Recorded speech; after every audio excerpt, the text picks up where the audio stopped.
प्रसाद, घर जावी झाल्यावर कसं वाटतंय रे? रात्री झोप आली ना? आणि हे काय, तेच कपडे घातलेस? अरे हो, आईने वृंदाला कपडेच नेऊ दिले नाहीत ना, मग नवीन कपडे घ्यायचे. हे बघ, मी ना यांच्यासाठी नवीन शर्ट घेतलाय. आपली मागची गल्ली आहे ना, तिथल्या एका दुकानात ना सेल लागलाय.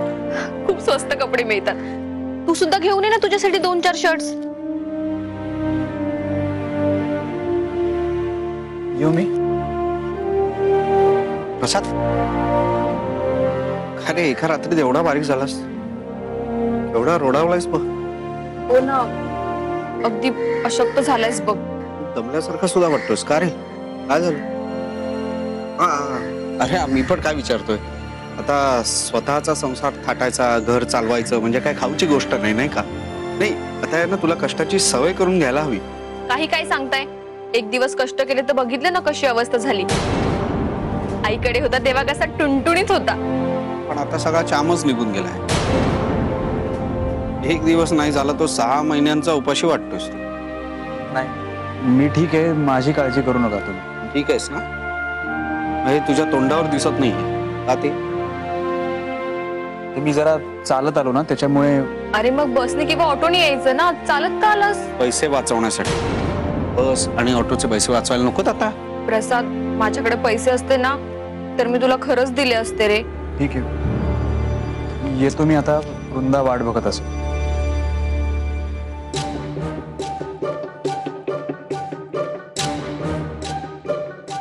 बरं झालं बाई, आपण वेगळे नाही राहत, नाही तर तुम्हाला सुद्धा संसारासाठी अशीच वणवण करावी लागली असती. मला तर ना कल्पना सुद्धा सहन होत नाही. पण तुम्ही कसे दिसला असता तो? आपल्याला वेगळंच राहायचंय, वेगळा संसार थाटायचा. ती बाबूरावांच्या घरामध्ये कळलं. मला एक आयडिया सुचली. चल घरी चल, तुला गंमत दाखवतो. इश्श, आता नको, घरात सगळेच आहेत. आयुष्यात ह्याच्यापेक्षा कितीतरी गोष्टी फार महत्वाच्या असतात. अगं, बाबूरावांचं घर आपल्या ताब्यात कसं घेता येईल ना, याची आयडिया सुचली. ती मी तुला सांगतो, की तू आईला सांगायची. कळलं? मी का आईला सांगू? तुम्ही सांगा की. या आईचा आत्ता माझ्यावरती विश्वास बसणार आहे का? नाही. कोणावरती बसणार? माझ्यावर. मग कोणी सांगायचं? मी. शाब्बास. पण मी काय सांगू? चालता चालता बोललो तर चालेल? हा. चल.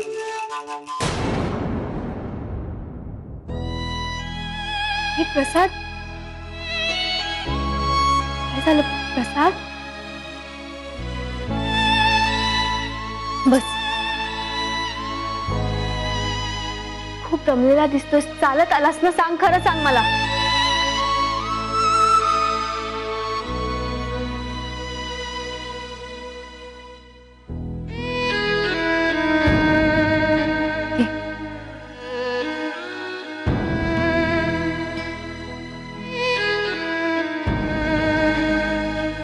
प्रसाद, मी चहा करू तुझ्यासाठी? नाही म्हणजे जेवण तयार आहे, पण एक घोट चहा घे, जरा बरं वाटेल तुला.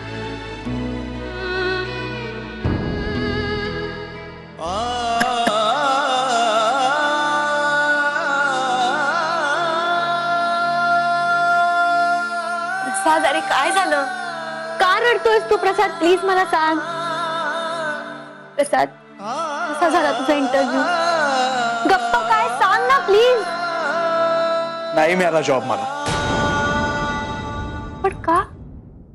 अगं, त्या पोस्ट साठी त्यांना कमीत कमी ग्रॅज्युएट झालेला मुलगा हवा होता.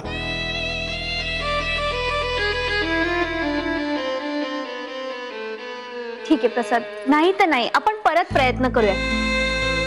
पण तू असं उदास होऊ नकोय बघ, सगळं ठीक होईल. निदान माझ्या समाधानासाठी खोटं आश्वासन जरी दिलं असतं ना तरी बरं वाटलं असतं मला. निदान त्यांच्या फोनची वाट बघण्यात तरी दिवस पुढे ढकलले असते मी, पण नाही. एवढ्याही लायकीचा वाटलो नाही मी त्यांना. पुन्हा मला माझ्या कमी शिक्षणाची आज प्रकर्षानं जाणीव झाली. प्रसाद, हे बघ, असं नसतं. हा आपला पहिलाच प्रयत्न होता की नाही, पहिलाच इंटरव्ह्यू होता. मग ठीक आहे ना, आपण पुन्हा प्रयत्न करू. हे तुला माहितीये, मोठ्या मोठ्या पदवी असलेल्या लोकांना सुद्धा इतक्या लवकर नोकरी मिळत नाही प्रसाद. आणि मी तर म्हणते एका अर्थाने बरंच झालं की त्यांनी आपल्याला स्पष्टपणे नकार देऊन टाकले. नाहीतर उगाच त्यांनी ढोंगीपणा केला असता तर आपण अडकून राहिलो असतो आणि दुसरीकडेही प्रयत्न केला नसता. काही उपयोग नाहीये वृंदा. कुठेही गेलो ना तरी मला असाच अनुभव येणार आहे. तर असं का बोलतोय? कारण मला काहीही येत नाही. साधा ग्रॅज्युएट सुद्धा नाहीये मी. कोण देणार नोकरी मला वृंदा? कसा चालवणार मी हा संसार?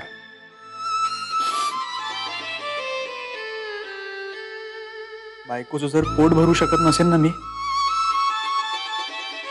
काही उपयोगाचं नाहीये मी.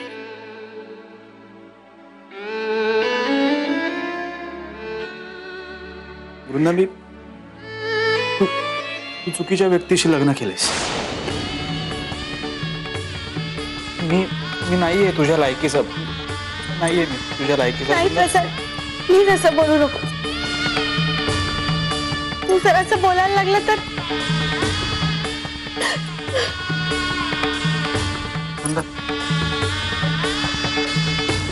सॉरी. हे बघ, पाहिलंस, वेगळं झाल्यापासून पहिल्यांदा रडवलं मी तुला. नाही प्रसाद, मी तुझ्यामुळे किंवा तुझ्या इंटरव्ह्यूच्या अपयशामुळे नाही खचले. पण प्रसाद, तुला रडताना नाही बघवत रे मला. हे बघ, मी जगातलं कुठलंही दुःख सहन करायला तयार आहे, कुठल्याही उपेक्षा सहन करायला तयार आहे, पण तुला रडताना नाही बघू शकत. प्रसाद, अशी हिंमत हारू नको. आपण दोघं लढूया, आपण दोघं मिळून लढूया.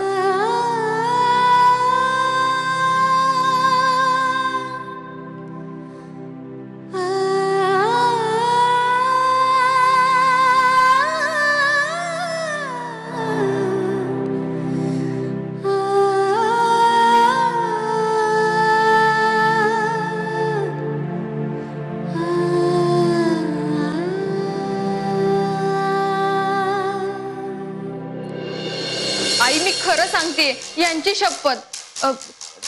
नाही म्हणजे तुला खोटं वाटत असेल ना तर मी बाबांची शपथ घेते. बाबांची शपथ ग, आता तरी माझ्यावरती विश्वास ठेवशील? अगं कार्टे, नुसत्या शब्दा घेणार आहेस का तोड उचकटून काही बोलणार आहेस? अगं आपला प्रसाद बिचारा दिवसभर कुठे होता काय माहित. बिचारा खूप थकला होता ग. अगं त्याला साध्या 4 पायऱ्या सुद्धा चढता येत नव्हत्या नीट.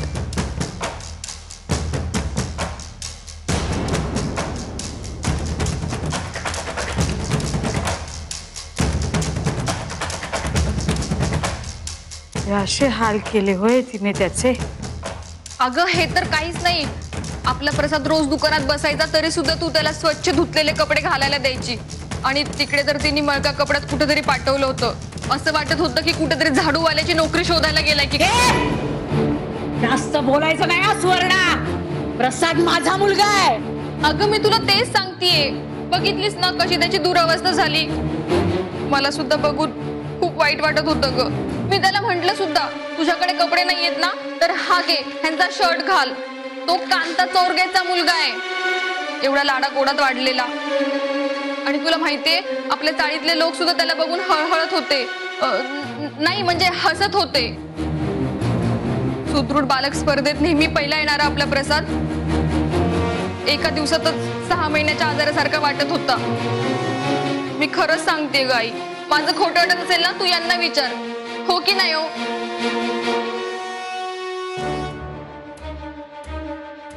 अगं हे तर काहीच नाही. खूप चालून चालून दमल्यावरती चक्कर येते ना, अशी अवस्था झाली होती ग त्याची. असं वाटत होतं की कुठेतरी पडला असेल तो. पुरे सुवर्णा, पुरे आता पुरे.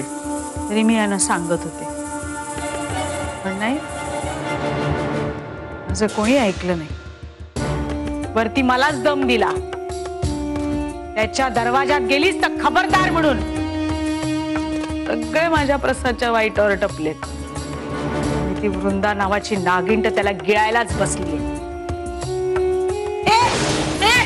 तू आत्ताच्या आत्ता जा आणि ह्यांना बोलवून घे. काही नाही, त्या वृंदाला आता सरळ करतेच.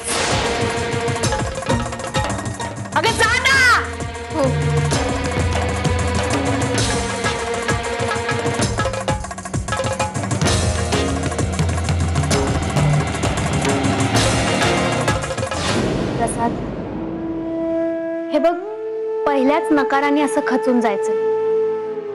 अरे अपयश हीच यशाची पहिली पायरी असते. आणि तुला माहितीये, मोठे मोठे यशस्वी लोक सुद्धा सतत यशस्वी होतात असं काहीही नाही. त्यांनाही अपयश येतं. फक्त ते खचून न जाता प्रयत्न करत राहतात, म्हणूनच एक दिवस जाऊन यशस्वी होतात. हो, पण पहिलाच अनुभव आपल्याला असा आला आणि अरे मग ठीक आहे ना. आणि एक गोष्ट लक्षात ठेव, उद्याही असं होऊ शकतं ह्याची तयारी ठेव प्रसाद. पण मला खात्री, एक ना एक दिवस तुला नक्की यश मिळेल. आणि प्रयत्न करणं आपल्या हातात आहे, ते आपलं कर्तव्य आहे प्रसाद. प्रयत्नार्थी परमेश्वर हे जे लोक म्हणतात ना, ते काही उगीच नाही. तुला खरंच असं वाटतंय मला जॉब मिळेल? ऑफकोर्स, माझा तुझ्या हुशारीवर पूर्ण विश्वास आहे.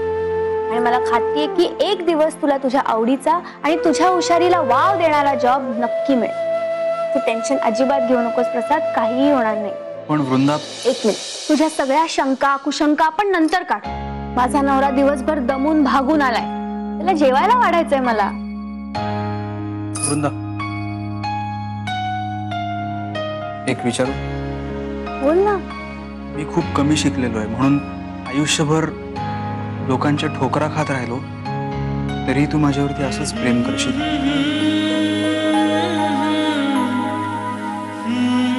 प्रसाद, मी मरेपर्यंत तुझ्यावर आणि फक्त तुझ्यावरच प्रेम करीन. मायनस, तू जसा आहेस ना तसाच आवडतोस मला.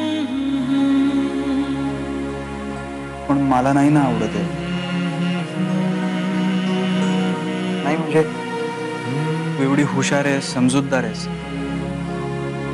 तुझी हुशारी, समजूतदारपणा बघून मला नेहमी असं वाटतं की माझ्यापेक्षा खूप चांगला नवरा मिळाला असता तुला. माझ्यासारखा बावळट, अशिक्षित. एक मिनिट, माझ्या नवऱ्याबद्दल कोणीही काहीही बोललेलं मला अजिबात आवडणार नाही. त्याच्या विरुद्ध मी काही ऐकूनच घेणार नाही, कळलं?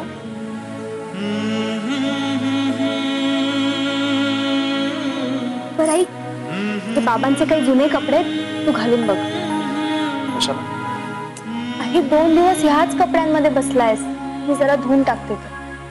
इथं. ठीक.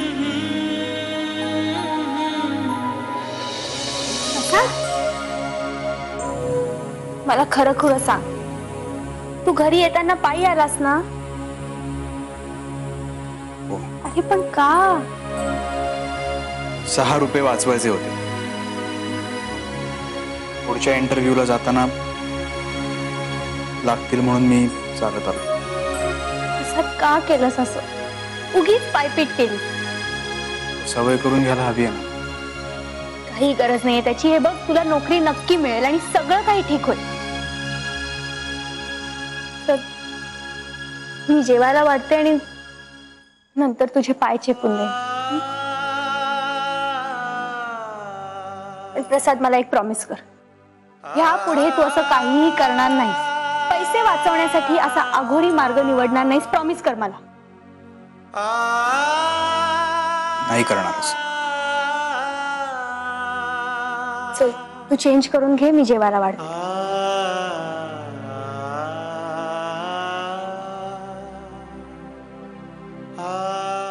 काय अवस्था होती माझ्या प्रसादची सांग आहे ना. निदान त्यामुळे तरी या बापाच्या काळजाला पाजर फुटतोय का बघू दे मला.